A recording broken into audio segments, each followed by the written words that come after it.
Hi everyone, आप सभी का स्वागत है एक बार फिर से एक नए वीडियो में। आज के इस वीडियो में कक्षा 9th का मोस्ट इम्पोर्टेंट क्वेश्चन लाए हैं तुम्हारे लिए, जो कि तुम्हारे फाइनल एग्जाम में डायरेक्ट पूछा जा रहा होगा। तो अगर तुम इस चैनल पे नए हो तो चैनल को सब्सक्राइब करो। इसके दो रीजन है। पहला रीजन, यहाँ पे आपको वीकली टेस्ट में पूछे जाने वाले ओरिजिनल क्वेश्चन का सोल्यूशन एक दिन पहले प्रोवाइड किए जाते हैं। साथ ही आपको मॉर्निंग असेंबली में पूछे जाने वाले क्विज न्यूज भी प्रोवाइड किए जाते हैं। तो चैनल को सब्सक्राइब करो और दोस्तों के साथ शेयर करो। तो पहला क्वेश्चन तुम्हारा है, सन 1774 में बुब राजवंश का लुई 16 किस देश की गद्दी पर आसीन हुआ था? तो ऑप्शन 1 है जर्मनी, ऑप्शन 2 है रूस, ऑप्शन 3 है फ्रांस, ऑप्शन 4 है अमेरिका। तो इसका सही उत्तर है फ्रांस। अब आते हैं सेकंड क्वेश्चन पे।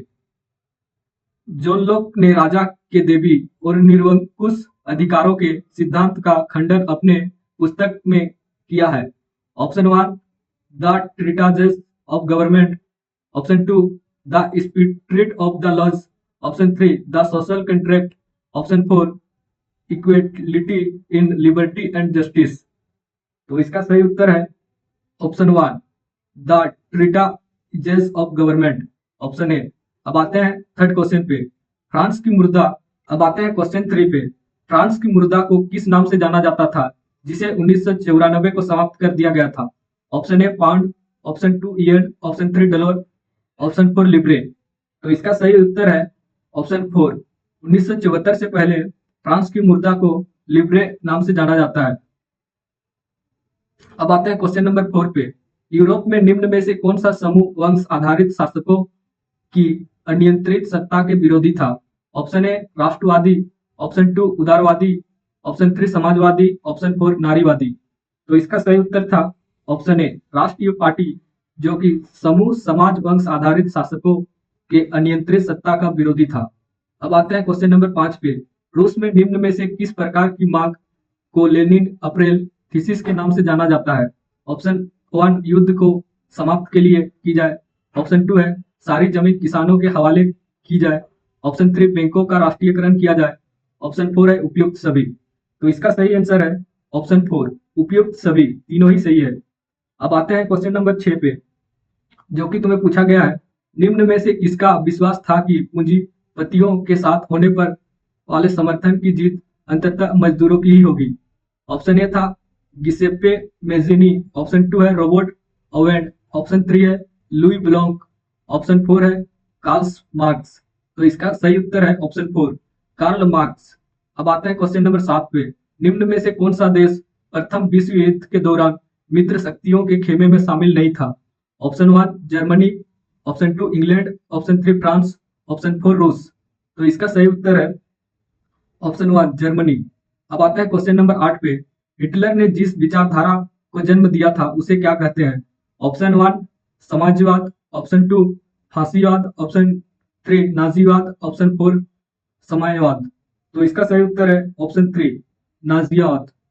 अब आते हैं क्वेश्चन नंबर 9 पे, जो कि तुम्हें पूछा गया है। निम्न में किस समुदायों को के लोग कुशल लकड़हारे और झुमंतू किसान के रूप में जाने जाते थे? ऑप्शन ए जो कि है संताल, ऑप्शन 2 है कलांग, ऑप्शन 3 है डच, ऑप्शन 4 है समीन। तो इसका सही उत्तर है ऑप्शन 2 कलांग। अब आते हैं क्वेश्चन नंबर 10 पे। वन अधिनियम के चलते गांव वालों की निम्न में से कौन सी गतिविधियां गैरकानूनी बन गई?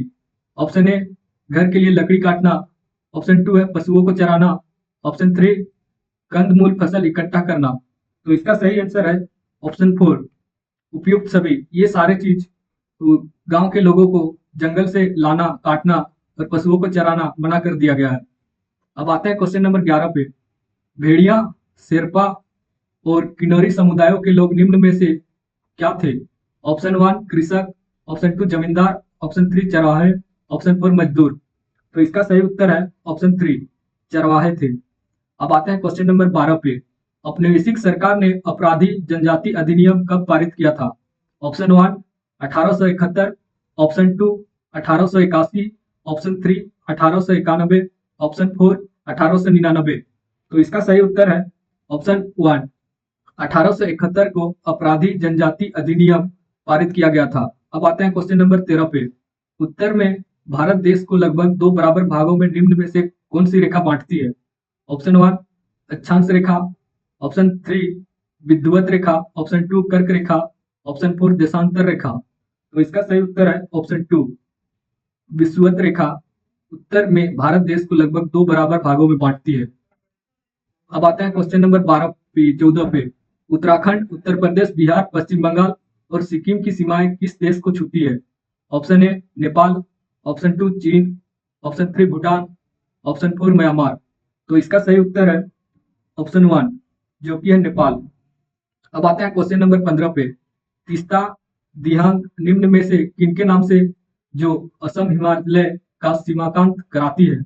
ऑप्शन 1 राज्यों की, ऑप्शन 2 पर्वतों की, ऑप्शन 3 नदियों की, ऑप्शन 4 पठारी भागों। तो इसका सही आंसर है ऑप्शन 3 नदियों की। अब आता है क्वेश्चन नंबर 16 पे। निम्न में हिमालय पर्वत की श्रृंखला में सबसे लंबी तथा सबसे महत्वपूर्ण श्रृंखला किसे मानी जाती है? ऑप्शन ए जोलाधर को, option 3 Mahabharat, option 2 Pir Panjal, option 4 Shivalik. तो इसका सही उत्तर है ऑप्शन 2 पीर पंजाल को महत्वपूर्ण श्रृंखला और लंबी श्रृंखला मानी जाती है। अब आते हैं क्वेश्चन नंबर 17 पे। भारत का कौन सा राज्य तथा नगर सिंध तथा गंगा नदी तंत्रों के बीच जल विभाजक पर स्थित है? Option A Haryana Ambala, option 2 Paschim Bangal Hooghly, option 3 Uttarakhand Haridwar, option 4 Madhya Pradesh Amarkantak.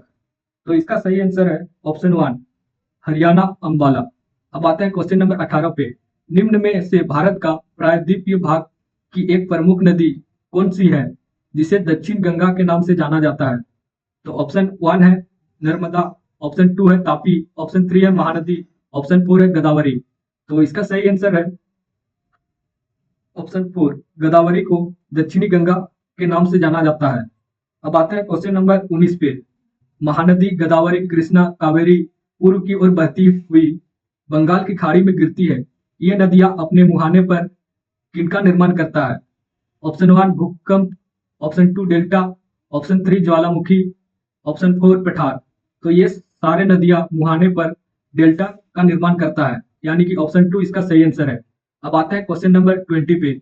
अब आते हैं क्वेश्चन नंबर 20 पे, जिसमें तुम्हें पूछा गया है वन किस प्रकार का संसाधन है? ऑप्शन 1 मानव निर्मित, ऑप्शन 2 अजैव, ऑप्शन 3 नवीकरण, ऑप्शन 4 इनमें से कोई नहीं। तो ना कि मानव निर्मित है, ना कि अजैव है, क्योंकि वन को तुम लोग काटोगे तो वो खत्म होते जाएगा, ना कि नवीकरण है, वो खुद ब खुद नहीं बन पाएगा। तो ये तीनों ऑप्शन गलत होता है। तो ऑप्शन 4 इसका सही आंसर है, इनमें से कोई नहीं। अब आता है क्वेश्चन नंबर 21 पे। वन क्षेत्र निम्न में से किन कारणों से कम हो रहे हैं? ऑप्शन ए उद्योगों के विकास होने के कारण, ये भी ऑप्शन सही है क्योंकि उद्योग लगाने के कारण पेड़ कटे जा रहे हैं। सेकंड शहरीकरण के परियोजनाएं लागू होने के कारण, ये भी सही है। कृषि के लिए अधिक क्षेत्र की मांग होने के कारण। तो इसका सही आंसर है ऑप्शन 4 उपयुक्त सभी। अब आते हैं क्वेश्चन नंबर 22 पे। निम्न में से कौन सा कारण भारत के उत्तर पश्चिमी भाग में शीत ऋतु में होने वाली वर्षा के लिए उत्तरदायित्व है? ऑप्शन 1 पश्चिमी विक्षोभ, ऑप्शन 2 चक्रवातीय अवदाब, ऑप्शन 3 मानसून की वापसी, ऑप्शन 4 दक्षिण पश्चिम मानसून। तो इसका सही उत्तर है ऑप्शन 1 पश्चिमी विक्षोभ के कारण शीत ऋतु में वर्षा होती है। अब आते हैं क्वेश्चन नंबर 23 पे। राष्ट्रीय जनसंख्या नीति 2000 का मुख्य उद्देश्य क्या है? ऑप्शन 1 14 वर्ष से कम आयु के बच्चों को निःशुल्क शिक्षा प्रदान करना, ऑप्शन 2 शिशु मृत्यु दर को कम करना, ऑप्शन 3 टीकारोधी बीमारियों से बच्चों को छुटकारा दिलाना, ऑप्शन 4 उपयुक्त सभी। तो इसका सही आंसर है ऑप्शन 4 उपयुक्त सभी। अब आते हैं क्वेश्चन नंबर 24 पे। लोकतंत्र के लिए निम्न में से किसका होना जरूरी माना जाता है? ऑप्शन 1 एक दलीय प्रणाली, ऑप्शन 2 स्वतंत्र निष्पक्ष चुनाव, ऑप्शन 3 अनियमित चुनाव, ऑप्शन 4 प्रेस पर सरकारी नियंत्रण। तो इसका सही आंसर है ऑप्शन 2 स्वतंत्र और निष्पक्ष चुनाव लोकतंत्र के लिए होना जरूरी है। अब आते हैं क्वेश्चन नंबर 25 पे। चीन की संसद को निम्न में से किस नाम से जाना जाता है? ऑप्शन 1 राष्ट्रीय जन संसद, option 4 parliament, option 3 Congress, option 4 Duma. तो इसका सही आंसर है ऑप्शन 1 चीन के संसद को राष्ट्रीय जन संसाधन के नाम से जाना जाता है। अब आते हैं क्वेश्चन नंबर 26 पे, जो कि तुम्हें पूछा गया है दक्षिण अफ्रीका की गोरों की सरकार को नेल्सन मंडेला पर किस प्रकार का मुकदमा चलाया गया था? ऑप्शन 1 देशद्रोह, ऑप्शन 2 है नैतिकता के विरुद्ध, ऑप्शन 3 है भ्रष्टाचार, ऑप्शन 4 है वित्तीय मामलों के विरुद्ध। तो इसका सही उत्तर है ऑप्शन 1 जो कि है देशद्रोह का आरोप लगाया गया था नेल्सन मंडेला पर। अब आते हैं क्वेश्चन नंबर 27 पे। 1950 में दक्षिण अफ्रीका में रंगभेद के खिलाफ निम्न में से किसने संघर्ष किया? ऑप्शन ए अश्वेत, ऑप्शन 2 रंगीन चमड़ी वाले, ऑप्शन 3 भारतीय मूल के लोग, ऑप्शन 4 उपयुक्त सभी। तो इसका सही आंसर है ऑप्शन 4। इन सभी लोगों ने 1950 में रंगभेद के खिलाफ संघर्ष किया। अब आते हैं क्वेश्चन नंबर 28 पे। भारत में चुनाव कराने के लिए जिम्मेदारी किस संस्था पर होती है? ऑप्शन 1 योजना आयोग, ऑप्शन 2 युक्त आयोग, ऑप्शन 3 निर्वाचन आयोग, ऑप्शन 4 मानवाधिकार आयोग। तो इसका सही उत्तर है ऑप्शन 3 निर्वाचन आयोग। अब आते हैं क्वेश्चन नंबर 29 पे। निम्न में से कौन सा भारत देश का राष्ट्रीय अध्यक्ष होता है और औपचारिक रूप से सबसे बड़ा अधिकारी भी माना जाता है? ऑप्शन 1 राष्ट्रपति, ऑप्शन 2 है मुख्य न्यायाधीश, ऑप्शन 3 है प्रधानमंत्री, ऑप्शन 4 है विदेश मंत्री। तो इसका सही आंसर है ऑप्शन 1 राष्ट्रपति। अब आते हैं क्वेश्चन नंबर 30 पे। भारत में निर्वाचित प्रतिनिधियों की राष्ट्रीय सभा में क्या कहा जाता है? ऑप्शन 1 सर्वोच्च न्यायालय, ऑप्शन 2 संसद, ऑप्शन 3 राष्ट्रपति भवन, ऑप्शन 4 उपयुक्त सभी। तो इसका सही आंसर है ऑप्शन 2। भारत के निर्वाचित प्रतिनिधियों को राष्ट्रीय सभा में संसद कहा जाता है, यानी कि ऑप्शन 2 इसका सही आंसर है। अब आता है क्वेश्चन नंबर 31 पे, जो कि तुम्हें पूछा गया है। निम्न में से कौन जनप्रतिनिधियों की एक ऐसी सभा मानी जाती है जिसके पास देश का कानून बनाने, कर बढ़ाने, बजट बनाने का विशेष अधिकार प्राप्त रहता है? ऑप्शन 1 कार्यपालिका, ऑप्शन 2 विधायिका, ऑप्शन 3 न्यायपालिका, ऑप्शन 4 स्थानीय सरकार। तो ये सारे विशेष अधिकार होते हैं विधायिका के पास, यानी कि ऑप्शन 2 इसका राइट आंसर है। अब आता है क्वेश्चन नंबर 32 पे। लोकतंत्र में प्रत्येक नागरिक को निम्न में से कौन अधिकार प्राप्त रहते हैं? ऑप्शन 1 अपने मत का प्रयोग करना, ये भी होता है। चुनाव लड़कर प्रतिनिधित्व चुनना, ये भी होता है। अपने विचारों को व्यक्त करना, ये सारे लोकतंत्र के अधिकार हैं। तो उपयुक्त सभी इसका राइट आंसर होगा ऑप्शन 4। अब आता है क्वेश्चन नंबर 33 पे। वोट देने के अधिकार को किस प्रकार का अधिकार माना जाता है? ऑप्शन ए सामाजिक अधिकार, सांस्कृतिक अधिकार, ऑप्शन 3 राजनीतिक अधिकार, ऑप्शन 4 सार्वजनिक अधिकार। तो इसका सही आंसर है ऑप्शन 3 राजनीतिक अधिकार। अब आते हैं क्वेश्चन नंबर 34 पे। पालमपुर में विभिन्न जातियों को कितने परिवार निवास करते हैं? तो ऑप्शन 1 है 450, ऑप्शन 2 है 250, ऑप्शन 3 है 350, ऑप्शन 4 है 150। तो इसका राइट आंसर है ऑप्शन 1 450 पालमपुर में विभिन्न जातियां जो निवास करते थे। अब आते हैं क्वेश्चन नंबर 35 पे। निम्न में से उत्पादन के लिए किन चीजों का होना जरूरी माना जाता है? ऑप्शन 1 भूमि, ऑप्शन 2 श्रम, ऑप्शन 3 भौतिक और मानवीय पूंजी, ऑप्शन 4 उपयुक्त सभी।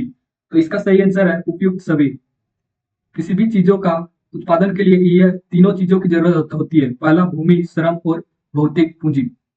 अब आते हैं क्वेश्चन नंबर 36 पे, जिसमें तुम्हें पूछा गया है शहरी क्षेत्रों में अधिकांश किस प्रकार की बेरोजगारी पाई जाती है? ऑप्शन 1 जो कि है मौसमी, ऑप्शन 2 शिक्षित, ऑप्शन 3 अशैक्षिक, ऑप्शन 4 है प्रच्छन्न।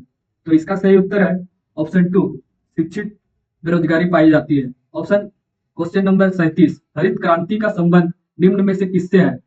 ऑप्शन 1 कृषि उत्पादन, ऑप्शन 2 है दुग्ध उत्पादन, ऑप्शन 3 है मत्स्य पालन, ऑप्शन 4 है मधुमक्खी पालन। तो इसका राइट आंसर है ऑप्शन 1 कृषि उत्पादन। अब आते हैं क्वेश्चन नंबर 38 पे। भारत में निर्धनता का प्रमुख कारण क्या है?